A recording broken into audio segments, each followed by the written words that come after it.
cada determinado tiempo para la enfermedad.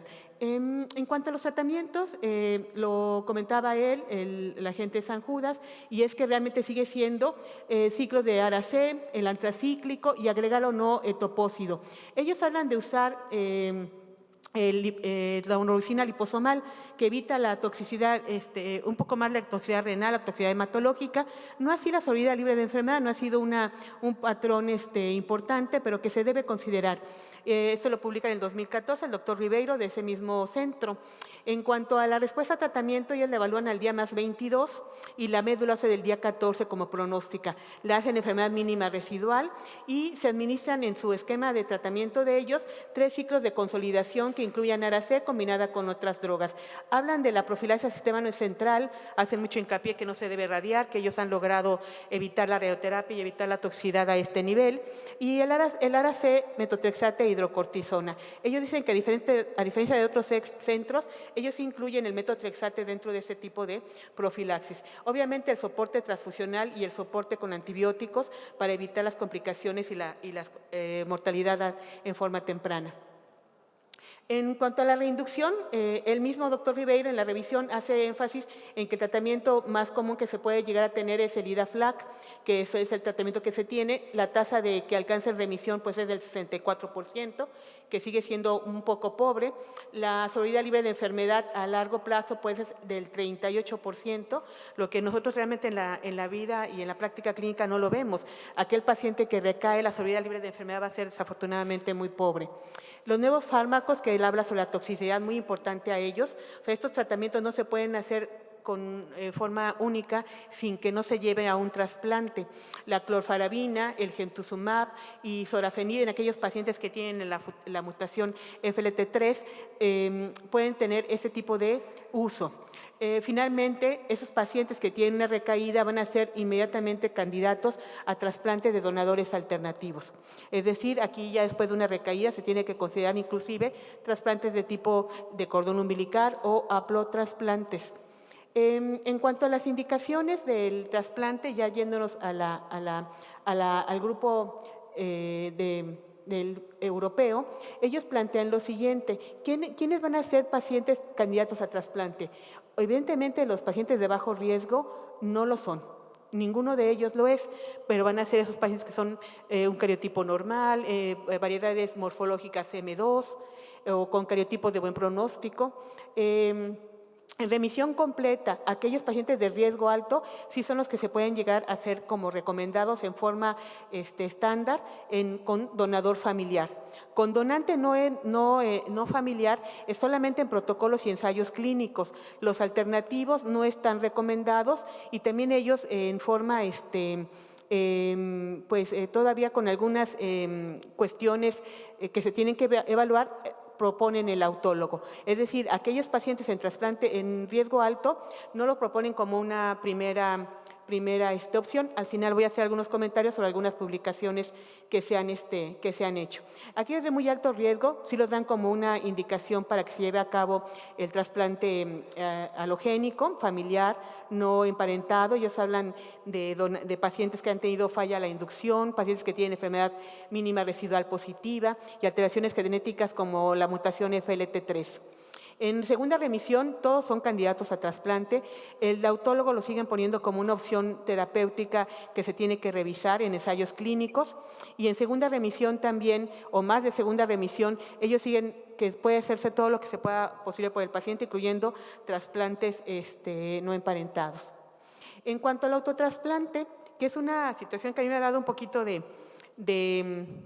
interés, porque yo inicialmente cuando me formé en España se estaban haciendo los trasplantes autólogos ante la falta de un donante familiar con buenos resultados. Entonces cuando yo regreso acá lo empezamos a hacer. Ahorita voy a mostrar algunos datos de la raza con buenos resultados, pero ahora con el uso de donantes alternativos y con medidas de sostén mucho más intensas se ha dejado un poco el trasplante autólogo, lo que ahora nuevamente después de un tiempo de haberlo dejado vuelve a resurgir en leucemia mieloblástica aguda. droga. Pero en estas fechas o en estos periodos de tiempo podemos ver los datos del doctor Ortega, el doctor Aramburu del Hospital Valdebrón, en donde tenía una sobrevida libre de enfermedad del 68%, que si podemos ver nosotros en pacientes de alto riesgo, no es nada malo para nuestros pacientes. Locatelli en el 2003 habla de un 60% y este autor de él un poco más bajo, de un 47%, que no son estadísticas malas. En esta revisión en donde se ve autólogo contra quimioterapia, podemos ver este autor en el 96 que da 38 versus 36, lo cual prácticamente no sería una diferencia. Pero este autor, Stevens, del grupo inglés, 68 contra 46%, no es nada tampoco malo, pues. Alonso en el 2005, 42 versus 34, y el grupo italiano, 55 versus 28. Son protocolos o artículos que ya llevamos de ellos un poco más de una década y que se habían dejado un poquito los autólogos, pero que han resurgido nuevamente en algunos grupos franceses. Por ejemplo, en el Grupo Europeo de Trasplante, en el 2016, publica una comparación entre los no relacionados y los autólogos. Y si podemos ver la sobrevida global, pues prácticamente está a la par, y un donante no relacionado llega a tener complicaciones muy severas en cuanto a la apnea de sostén si no se llevan a cabo, enfermedad digerto contra hospedero. Es decir, que el trasplante autólogo puede ser una de las pautas de tratamiento que puedan ser útiles para nuestros pacientes. En cuanto a los tratamientos, pues ya hemos comentado, realmente es su inducción, consolidación, riesgo estándar se va a tratamiento de consolidaciones y alto riesgo pasa a trasplante. El mantenimiento, los grupos, incluyendo el grupo del doctor Ribeiro, que es de St. Jude, dicen que no tiene una indicación propia ya en este momento para los pacientes de leucemia aguda mieloblástica, que a pesar del estrés que nos da a todos, y eso sí lo dice en el artículo, realmente el mantenimiento no ha tenido una función diferente a lo que se pensaba anteriormente y que se sugiere no utilizarlo. En cuanto a la sobrevida libre de enfermedad, aquí la podemos ver en etapa temprana, en etapa intermedia y en etapas avanzadas, cómo podemos tener una diferencia tan abismal entre aquellos que se trasplantan a tiempo y aquellos que se trasplantan en forma tardía. Pues es tan importante poder hacer un diagnóstico preciso y no estamos hablando de a lo mejor hacer protocolos con toda esta malla de alteraciones citogenéticas, pero sí por lo menos un cariotipo y tratar de hacer la mutación FLT3, que aunque es una menor proporción, podría tener un tratamiento dirigido con mejores resultados. ¿Qué ha pasado en la raza? Esta niñita es la que yo les mostré en una de las diapositivas anteriores. Ella se trasplantó de tipo autólogo, se llama Silvana y actualmente está con una sobrevida libre de enfermedad más allá de 5 años. La experiencia de la raza para mí es muy importante e interesante porque pues parte de mi trabajo durante 15 años y aquí tenemos que se trasplantaron de leucemia aguda mieloblástica 40 casos. De estos 40, 6 fueron halogénicos y 23 fueron autólogos. ¿Cómo nos fue con los halogénicos? Desafortunadamente pues tuvimos una sobrevida libre de enfermedad muy corta, tuvimos una mortalidad muy alta. Finalmente, yo creo que aquí tuvimos ahí alguna mala en la tecla. Ahorita después les muestro las curvas de sobrevida, pero los autólogos aquí están. Tuvimos 23 casos que representan un muy buen porcentaje de casos y aquellos que están vivos de los pacientes trasplantados están el 85%. Déjenme ir un poquito a las tablas para no perderme un poquito. Ahí están las variedades que trasplantamos. Hay que comentar que nosotros sí trasplantamos variedades M3 porque tuvimos casos que recayeron y que tuvimos que llevarlos, no se tiene el trióxido de arsénico, se trataron con nata y tuvimos que llevarlos a trasplante. Y la variedad que más trasplantamos fue la M4. Los femeninos predominaron sobre los masculinos.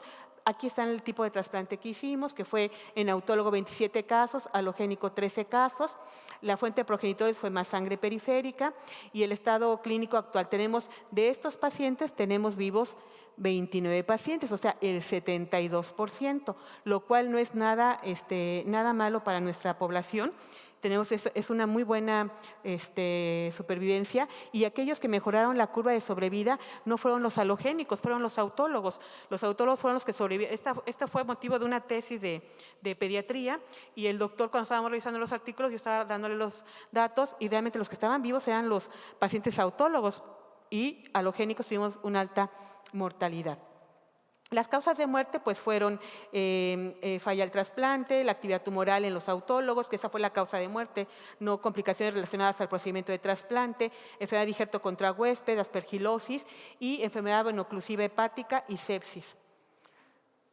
En cuanto a la supervivencia, que esto nos lo dice el doctor Villacís del Centro Médico Nacional, porque sí ya es un poco muy difícil ya acceder a todo este tipo de pues, estadísticas, pero podemos ver nosotros la supervivencia de los pacientes con trasplante autólogo y fue más allá del 80%, mientras que el halogénico lo tenemos abajo del, un poco arriba del 40%.